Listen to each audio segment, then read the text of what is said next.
What if laziness is a habit of thinking about the cost of things or the effort instead of thinking about the payoff?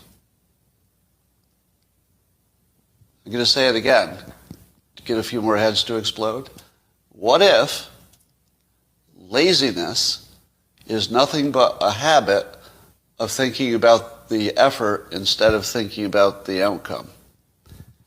What if you could reverse laziness by simply developing a habit of thinking more about the, let's say, the delicious food that you would like to enjoy instead of how long it would take you to get up and go get it? So, but the real question is, if you were to test this at home and try to see if you can think more about the good outcome and less about the work, would you get it done? Why is it that people have a second child?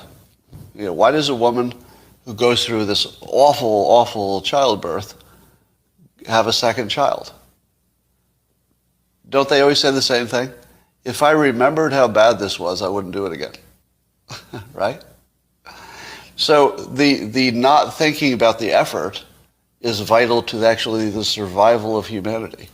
If we focused on how hard it was to have a baby, you just wouldn't do it. Or you do too little of it. But if you focus on how awesome it would be to have a family, well, there you go. You're going to go through the pain because you've already committed. Am I ambitious, or do I simply have a thinking habit which produces dopamine because I'm thinking about the positive outcome? And is the dopamine the thing that gets me up and moving? And when you're observing me, you say, how the hell do you get so much done? Right? And how do I do it? I think it's just this. When I think of all the things I do, I think about them in terms of their benefits. So here's your tip. It's going to change some of your lives.